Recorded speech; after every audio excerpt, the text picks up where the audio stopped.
The Cavs are potentially one more win away from becoming the CPL's regular season champions.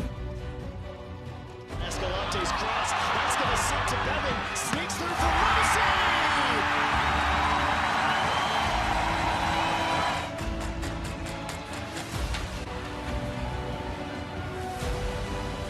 Here's Bevan from Aird.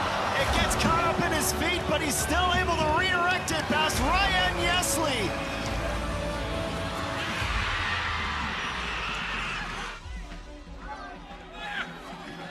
And Bevan across the area. Camargo's got a score here.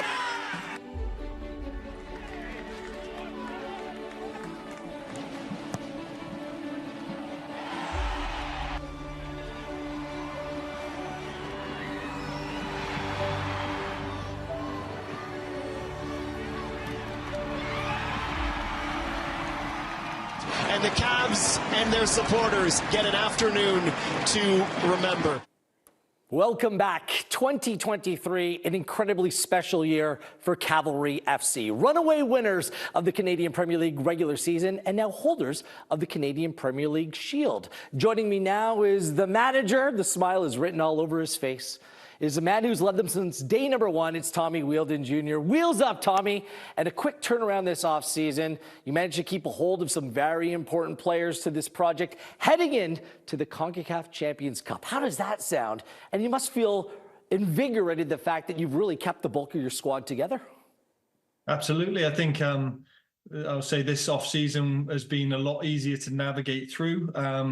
When you've been able to win the league and then qualify for Champions Cup. It's a prestigious tournament, one that's not lost on us, that only being 5 years old, we get to enter it, and you're playing the best against the best in this continent. I think what that makes the players in the off season, the decision to want to stay, decision to want to compete in this, to the decision to keep trying to grow the story we're trying to tell in this league and with our club. Dan Klomp, Ali Musi still reside in Calgary for the time being. Both award winners, both spectacular in 2023. How difficult was keeping a hold of them, and what do they mean to your squad, the fact that you were able to keep them in it?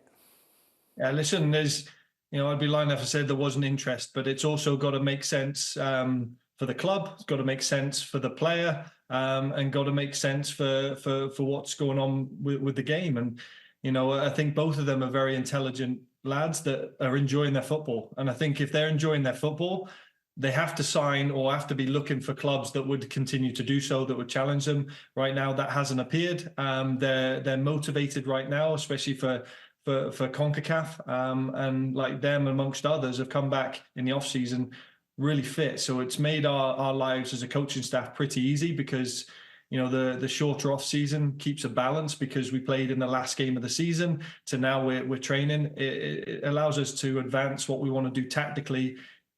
So we're not just working on the fitness. You do have some new players who have come in, some impressive names, some very good players. How quickly have they got up to speed over the course of preseason? And do you think they can make an impact here over the next two legs against Orlando?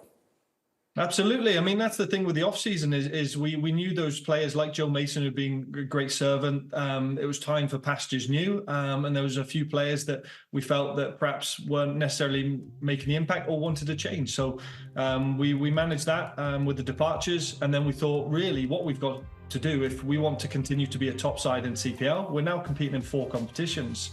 We've got the Concacaf Champions Cup, we've got the Canadian Championship, we've got the regular season, and then we've got the playoffs. So in order to do that, you've got to click the upgrade button as best you can. And I think in Diego Gutierrez, he's one of the best midfielders that we felt could fit and improve our system.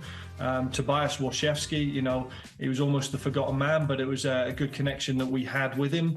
And I think he'll be one to watch for this season. And then we've added a little bit of an outside impetus with, Leighton Brooks, who's got cracking speed and direct nature as a winger, something that perhaps we, didn't have when Gote left, gives us another option. And then Jack Barrett and Lucas Diaz have come from 2, fantastic clubs that want to work with us because of the work we are doing in terms of player development, in coach progression, and obviously competing for trophies year in, year out. So, we're delighted to get Jack Barrett from Everton on loan and Lucas Diaz on loans. And, credit to our head of recruitment, Oliver Minitel, for really working on those relationships. People in the footballing world across North America, across the world really have stood up and took notice of your project. Players have moved on, coaches have moved on, and now you're in a big competition like this. How big of an opportunity are these two legs against Orlando, and what it would mean to Cavalry as well as the Canadian Premier League if you found a way to move on to the next stage? Well, I think we were one of the first to beat an MLS side back in 2019. We like to try and set new records, and why not? We know Orlando City have had their record year last year, finished second in the East, and Oscar Pereira, he's kind of kept a lot of his group. They're a terrific side to watch. They're very energetic. But we don't fear anybody because we're going in there now with a belief in ourselves, belief that this is an opportunity to demonstrate what we can do. We've had all those values over the course of these 5 years, but this group is really, really strong. And there's guys like Shamit Shom that have played in the MLS. Callum Montgomery was once a 4th round draft pick. Dan Klomp has played in the Eredivisie, and the list goes on and on. So we know our offseason, we actually talked about it and said, look, how can we build an MLS squad on a CPL budget? And we feel now we've got that 16 to 18 group that could certainly fit in any of the MLS sides, for a fraction of the salary cap. But it's been exciting to prepare for, I'll tell you that, Gaz. And we're looking forward to competing next week, having watched the first round of games so far. And Forge played so bravely. There's a little bit of a disadvantage on their front, the fact that they're just starting their season playing a Liga MX side who are right in the middle of it. Orlando, they're starting from scratch for a new season as well. Does that level the playing field and maybe lift the expectation for you and your group a little bit more? Yeah, certainly. You heard it with Bobby that, this was just a bit of a bonus for them to play in this because they knew that they were in tough against a Liga MX that season started and a shorter preseason. For us, those extra 2 weeks have made a difference. So for us, we will feel a little bit more prepared. We still haven't had a competitive game other than, we feel like at times we're in a Rocky IV scene where, you're seeing that Orlando City are out in Cancun training or they're playing against Flamengo, and we've got green and gold from the University of Alberta or Mount Royal from here as sparring partners. But, that's the nature of the beast, is that's the current reality we're in. And we're training against each other and preparing as best we can. And honestly, we'll give it a good shot, and we will play to our style, and we want to enjoy the moment and not let it pass us. We cannot wait for this, Tommy. Are you a big Magic Kingdom guy? You're playing Orlando.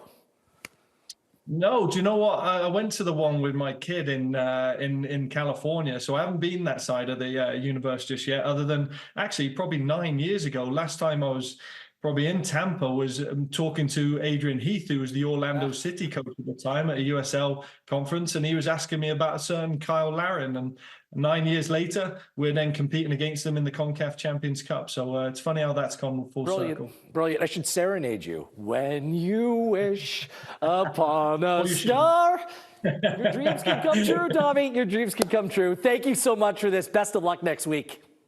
Appreciate you. Do you want me to keep on singing? It's pretty good. My You hit a lot of those notes. Oof. Like none of them? Next Wednesday night, your date. It's not Valentine's Day, but, find a date. Cavalry Orlando, 10 p.m. Eastern Time. Our coverage will start 9:30 p.m. Eastern Time. Then it's a Tuesday early kickoff in Florida, 6 p.m. All the Concacaf Champions Cup you can handle is right here on One Soccer.